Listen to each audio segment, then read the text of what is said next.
শেখ হাসিনা সহ স্বৈরাচারের দোসরেরা যারা এতদিন অন্যায় অত্যাচার চালিয়েছে, জনগণের উপরে জুলুম, খুন, গুম, নির্যাতন চালিয়েছে, সকলের বিচারের দাবিতে নুরুল হক নূরের সমাবেশ। নূর বলেন, তাদের সবাইকে বাংলাদেশে এনে আইনের আওতায় এনে সর্বোচ্চ শাস্তির ব্যবস্থা নিশ্চিত করতে হবে। পাশাপাশি যেই সব আইনশৃঙ্খলা বাহিনীর নিরপেক্ষ ভূমিকা ছিল, যারা অতি উৎসাহী হয়ে জনগণের উপর গুলি চালায়নি, তাদেরকে সাধারণ ক্ষমা করে তাদেরকে দিয়ে সংগঠন পুনর্গঠন করার পরিকল্পনা দিয়েছে নুরুল হক নূর। জন্য আন্তর্জাতিক পরিসরে গ্রহণযোগ্যতার জন্য আমরাই সরকারকে বলেছিলাম, সরকার যেন জাতিসংঘকে এই ঘটনার তদন্ত করার আহ্বান জানায়। জাতিসংঘ সরকারের ডাকে সায় দিয়েছে, বিভিন্ন অংশীজনের সাথে বসছে এবং প্রত্যেকের কথাগুলো শুনছে। আমরা মনে করি যে জাতিসংঘ একটি নিরপেক্ষ তদন্ত প্রতিবেদন খুব দ্রুতই প্রকাশ করবে। একই সাথে সরকারের পক্ষ থেকেও এই গণহত্যায় পরিচালিত এবং যারা জড়িত সেই বিষয়ে একটা তদন্ত কমিটি থাকতে হবে। আমরা দেখেছি গত 15 বছরে আইন শৃঙ্খলা বাহিনী কর্তৃক যে গুমগুলো হয়েছে, বিচার বহির্ভূত হত্যা হয়েছে, সেগুলোর তদন্তে একটি বিচার বিভাগীয় তদন্ত কমিটি, যেখানে সিভিল সোসাইটি সহ মানবাধিকার সংগঠনের প্রতিনিধিদেরকেও সম্পৃক্ত করা হয়েছে। আমরা ধন্যবাদ জানাই।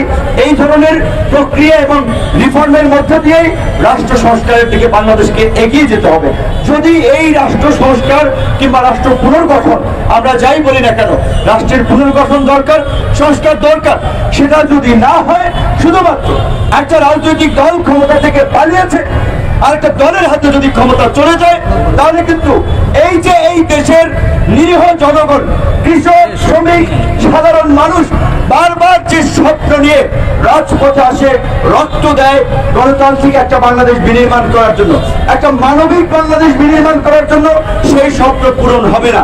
তাই আমরা পরিষ্কারভাবেই বলছি, রাষ্ট্র সংস্কারের জন্য, রাষ্ট্রের পুনর্গঠনের জন্য যতদিন সময়ের প্রয়োজন হয়, আমরা সেই সময়টা এই সরকারকে দিব।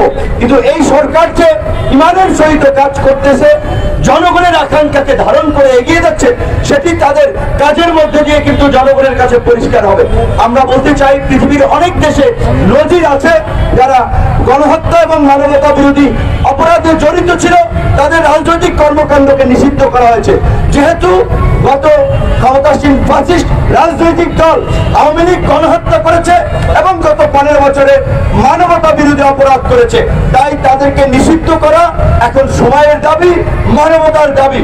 তাই আমরা আওয়ামী লীগকে রাজনৈতিকভাবে নিষিদ্ধের দাবি জানাচ্ছি। একই সাথে এই যে ছাত্র জনতার গত জুলাই আগস্ট সহ গত 15 বছরে ছাত্রলীগ, যুবলীগ যে সন্ত্রাসী কার্যক্রম করেছে, পরিষ্কারভাবেই অনেকগুলো আপনার আপিল ইন্টারন্যাশনালি করা হয়েছিল যে ছাত্রলীগকে সন্ত্রাসী সংগঠন হিসেবে ঘোষণা দেওয়ার জন্য।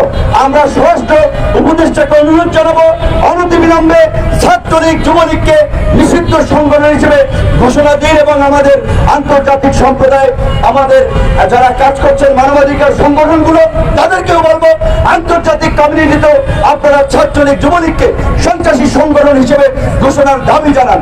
আওয়ামী লীগকে নিষিদ্ধ, সেটি রাজনৈতিকভাবে যেমন দাবি, সরকারেরও কিন্তু দায়িত্ব রয়েছে। এই সরকার যেমনি ভাবে জামাতের নিষেধাজ্ঞা প্রত্যাহার করেছে, যেটি আওয়ামী লীগ নিষিদ্ধ করেছিল, এই সরকারকে আওয়ামী লীগকে নিষিদ্ধ করতে হবে। এটা আমরা করছি না, এই চর্চা শেখ হাসিনা করেছেন। এই যে শেখ হাসিনা এবং তার দোসরদের গণহত্যাকারীদের বিচারের জন্য আন্তর্জাতিক অপরাধ ট্রাইব্যুনাল কিন্তু শেখ হাসিনাই করে গেছেন। কাজী এখন আর নতুন করে আইনের প্রয়োজন নাই। শেখ হাসিনার করা আইনে যদি আপনারা বিচার করেন, দ্রুত সময়ের মধ্যে সেই বিচার সম্পন্ন করা যায়। আমরা আগামী 6 মাসের মধ্যে এই জুলাই আগস্টের গণহত্যার বিচার দাবি করছি বাংলাদেশের আন্তর্জাতিক অপরাধ ট্রাইব্যুনাল, এই ট্রাইব্যুনালের মাধ্যমে। অনতিবিলম্বে ছাত্র জনতার এই আকাঙ্ক্ষাকে প্রাধান্য দিয়ে আইন উপদেষ্টা সেই পদক্ষেপ নেবেন, আমরা সেই প্রত্যাশা করি এবং বাংলাদেশের জনগণের প্রতি আমরা একটা আহ্বান রাখতে চাই 75-এ শেখ মুজিবুর রহমানের মতো একজন এরকমের বড় নেতা, একজন অবিসংবাদিত পুরুষ সেই সময় মুক্তিযুদ্ধে আপনার নেতৃত্ব দিয়ে তিনি হয়েছিলেন।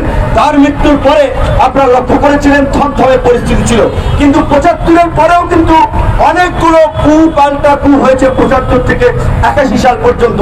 কাজেই এখন আপনারা ভাবছেন আমরা ছাত্র জনতা ফ্যাসিস্টের পতন ঘটিয়ে নতুন সরকার গঠন করেছি, আমাদের সরকার ক্ষমতায় আছে, এখন আমাদের ঝুঁকি যায় নাই। এখনো পাল্টা বিপ্লবের পরে প্রতি বিপ্লবের নানান ধরনের ষড়যন্ত্র করা হচ্ছে। কাজেই এই দুর্বৃত্তদের বিরুদ্ধে আমাদেরকে সজাগ দৃষ্টি রাখতে হবে। এদের কাছে যে লক্ষ লক্ষ কোটি অবৈধ টাকা রয়েছে, এই টাকা তারা দেশ অস্থিতিশীল করার কাজে ব্যবহার করছে। অনতিবিলম্বে আমরা বাংলাদেশ ব্যাংকের গভর্নরের কাছে অনুরোধ জানাবো, এই সরকারের বিনা ভোটের এমপি মন্ত্রী এবং এই আজিজ বেনজিরদের মতো চরিত্রহীন দুর্বৃত্ত আমাদের অ্যাকাউন্ট ফ্রিজ করা এবং অনতিবিলম্বে দুর্নীতি দমন কমিশনের পুনর্গঠন করে দুদককে শক্তিশালী করে এই কালো টাকা উদ্ধারের জন্য অভিযান চালানো। আওয়ামী লীগের এমপি মন্ত্রীদেরকে গ্রেপ্তার করে রিমান্ডে নেবে হাজার হাজার কোটি টাকা পাওয়া যাবে। এই মুহূর্তে যে ফাইন্যান্সিয়াল ক্রাইসিস, সেটা রিজলভ করার জন্য দুর্নীতিবাজদের বিরুদ্ধে একটা শক্ত অভিযান পরিচালনা করা দরকার। কিন্তু এখন পর্যন্ত দুদক পুনর্গঠন হয় নাই, নির্বাচন কমিশনকে পদ থেকে সরানো হয় নাই।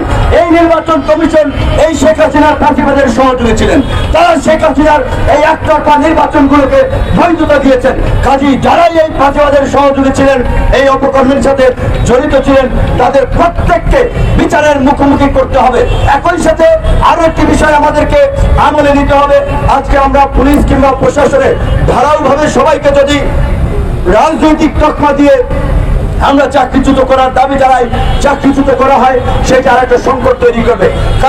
নুরুল হক নূর দোষীদের শাস্তির জোরালো দাবির পাশাপাশি আইনশৃঙ্খলা বাহিনী থেকে শুরু করে শিক্ষক পর্যায়ে যারা নির্দোষ আছেন তাদের সকলকে অন্যায়ভাবে তাদের প্রতি অবিচার না করার নির্দেশনা দেন।